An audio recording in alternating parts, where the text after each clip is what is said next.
For years, the Targaryen dynasty had enjoyed an era of relative peace. But with the ascension of King Aegon II Targaryen, that peace was shattered. His claim to the throne was challenged by his half-sister Rhaenyra, sparking a devastating civil war that would become known as the Dance of the Dragons. While the capital city of King's Landing buzzed with intrigue and whispers of war, the great lords of Westeros began to choose their sides. The Greens, as Aegon II's supporters were called, were led by the king's mother, Queen Alicent Hightower, and her family. They fully expected the strength of the Reach, the fertile and populous heartland of Westeros, to fall in line behind them. After all, House Hightower of Oldtown was one of the most powerful families in the region. But history, as always, is full of surprises. While many lords of the Reach did side with the Greens, many others, including the powerful houses Caswell, Rowan, and Tarly, declared for Queen Rhaenyra and the Blacks.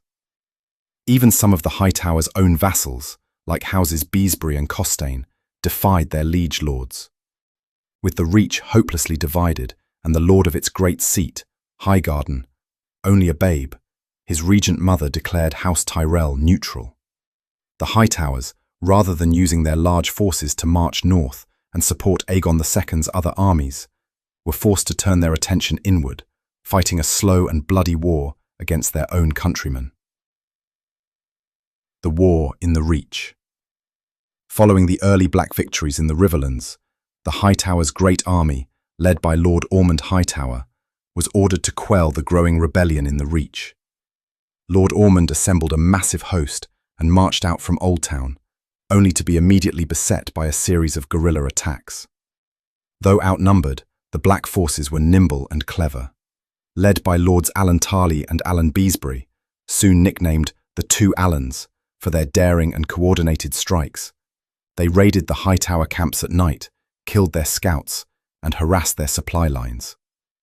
Further south, Lord Owen Costayne's forces harried the Hightower baggage train. These hit-and-run attacks, launched from multiple directions, lasted for months, slowing the Hightowers' advance to a crawl. The Hightowers, for all their strength, failed to pin down their nimble foes. As the months dragged on, Lord Ormund received even more troubling news. A large Black army, led by Lord Thaddeus Rowan of Goldengrove, was marching down from the north of the Mander.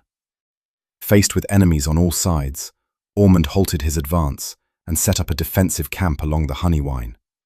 He waited there for weeks, sending pleas for aid to King's Landing. But the pleas went unanswered.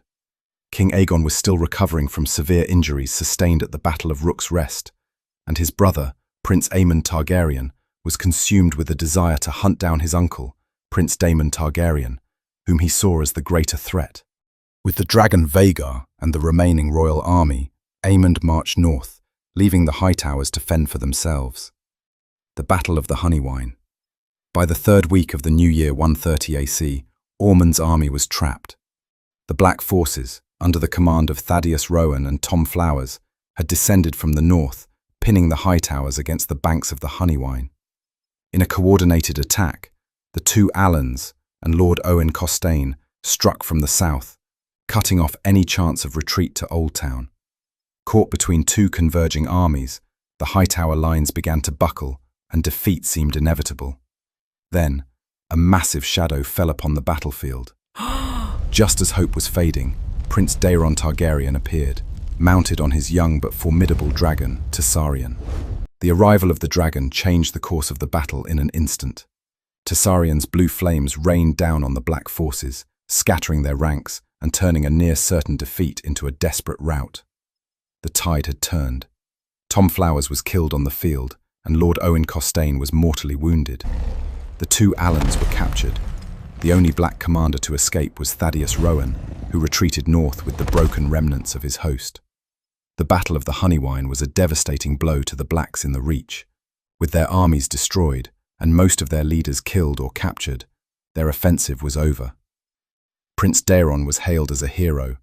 Lord Ormund Hightower knighted him on the field with the family's Valyrian steel sword, Vigilance, and it was that day that Daeron earned the name, the Daring. With a Targaryen prince and his dragon now leading the Hightower forces, no one in the Reach could stand against them.